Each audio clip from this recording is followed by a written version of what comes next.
Assalamualaikum warahmatullahi wabarakatuh.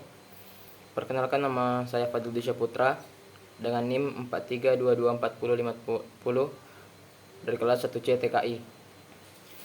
Di sini saya akan mempresentasikan terkait bahan berbahaya dan beracun atau biasa disebut dengan B3. Adapun pembahasan di PPT saya, yang pertama itu mendefinisikan B3, yang kedua mengidentifikasi B3, yang ketiga mengklasifikasi B3, yang keempat mengetahui sifat B3, dan yang terakhir yaitu distilling B3. Nah, yang pertama itu apa sih itu B3? B3 atau biasa disebut dengan bahan berbahaya dan beracun adalah bahan yang karena sifat kimia, fisika atau biologisnya dapat merusak, mencemari lingkungan, dan membahayakan kesehatan manusia dan makhluk hidup yang lainnya.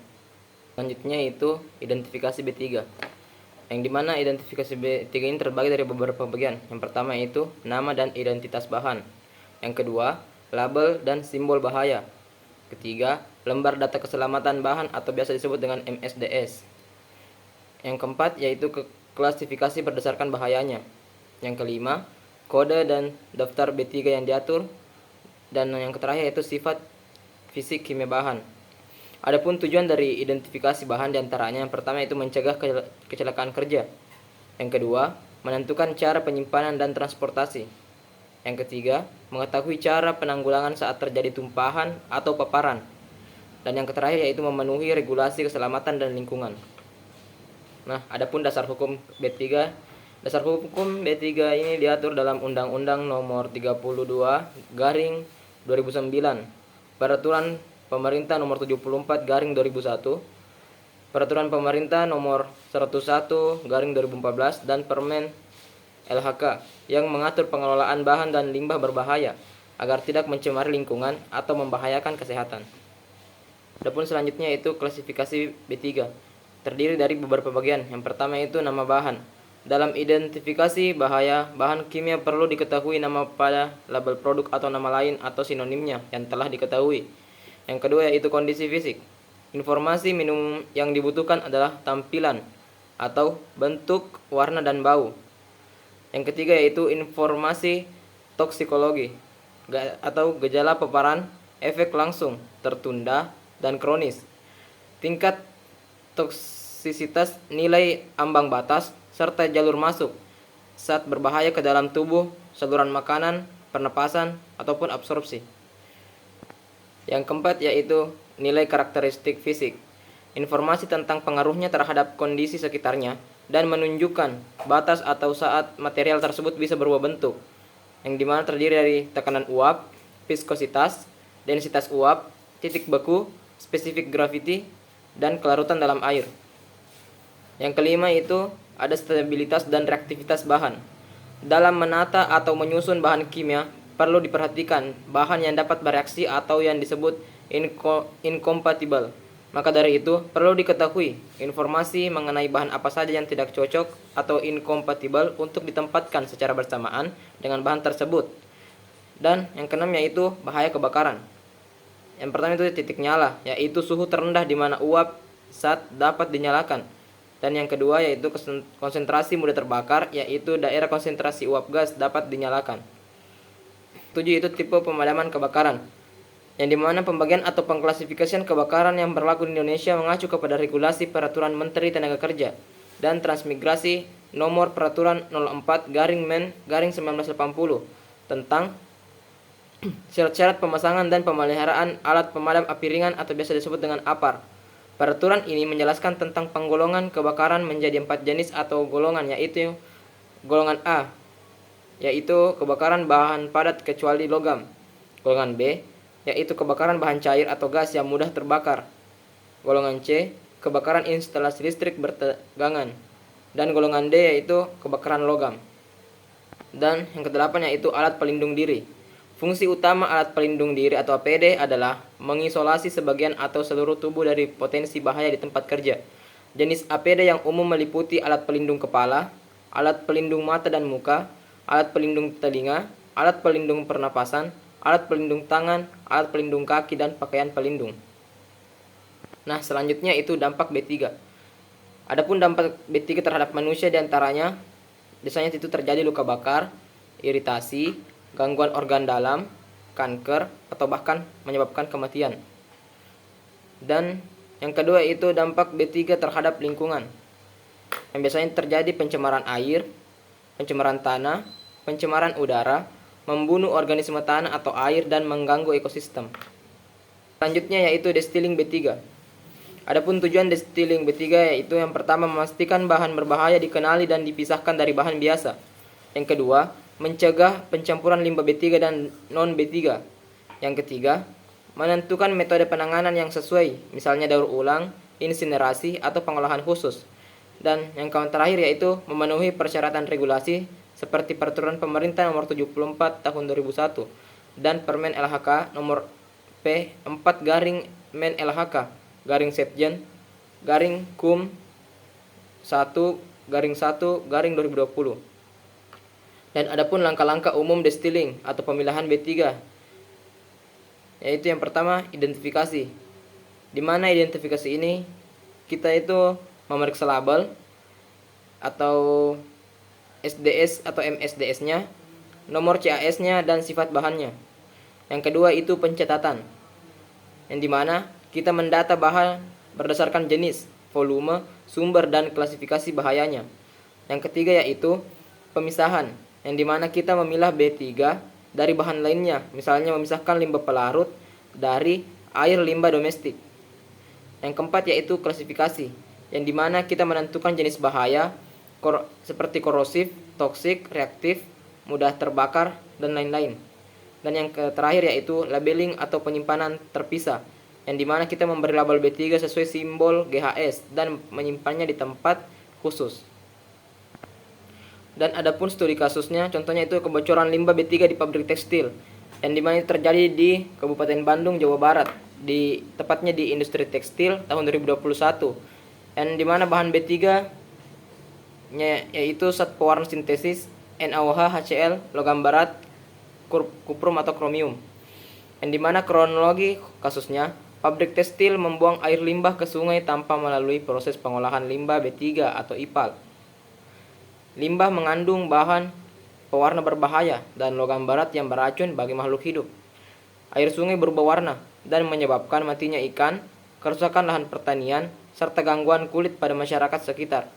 Dan adapun permasalahannya, yang pertama itu tidak adanya sistem IPAL yang memadai. Kedua, tidak dilakukan pemisahan antara limbah B3 dan limbah domestik. Dan yang ketiga itu limbah B3 dibuang langsung ke sungai tanpa izin.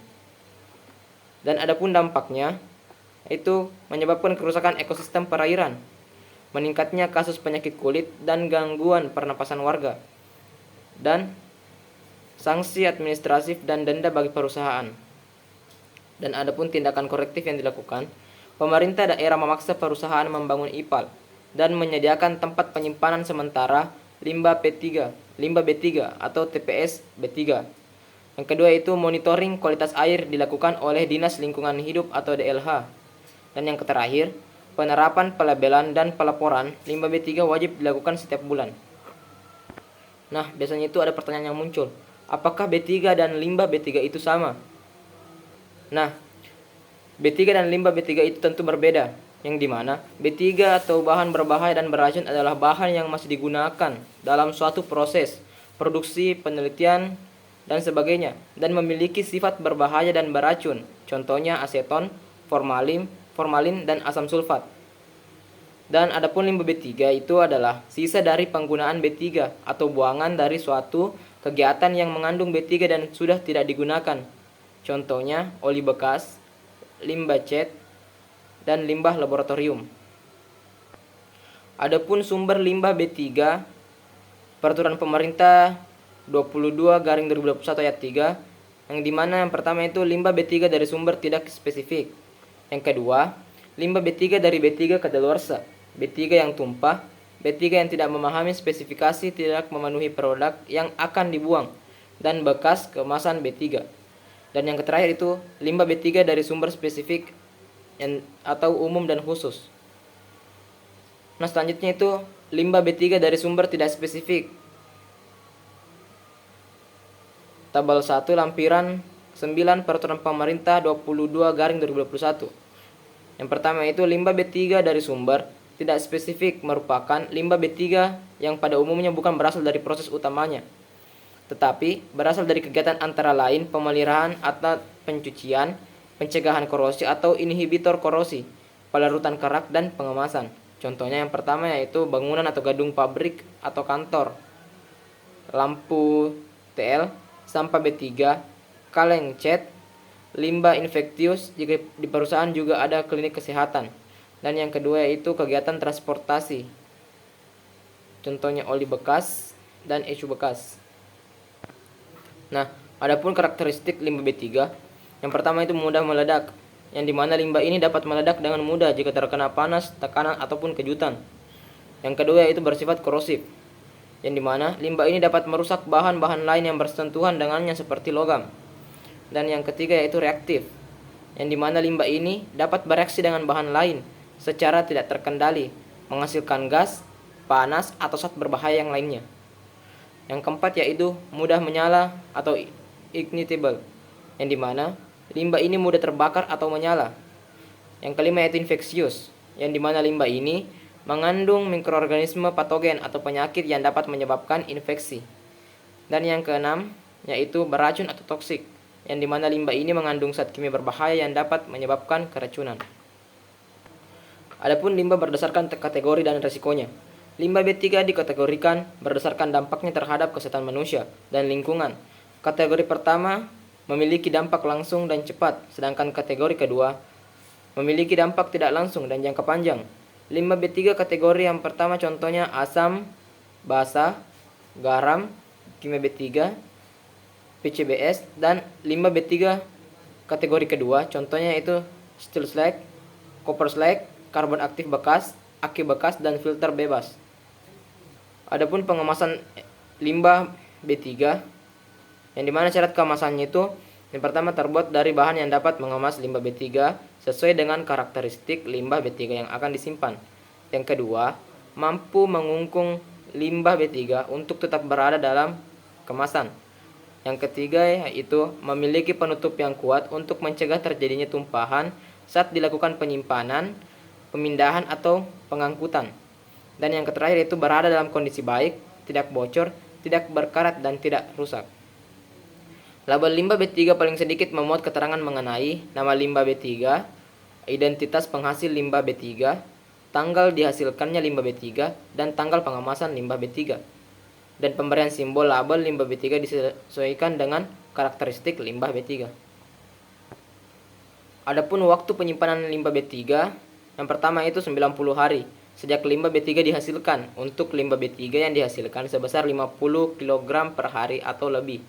Yang kedua itu 180 hari sejak limbah B3 dihasilkan untuk limbah B3 yang dihasilkan kurang dari 50 kg per hari untuk limbah B3 kategori pertama.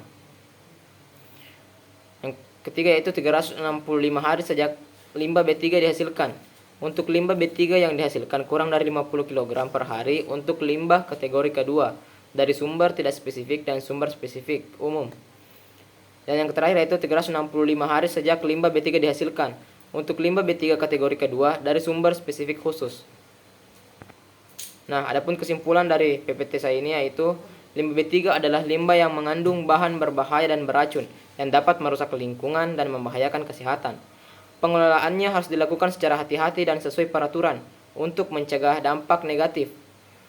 Kesadaran semua pihak diperlukan agar limbah B3 tidak mencemari lingkungan. Sekian dari presentasi saya. Assalamualaikum warahmatullahi wabarakatuh.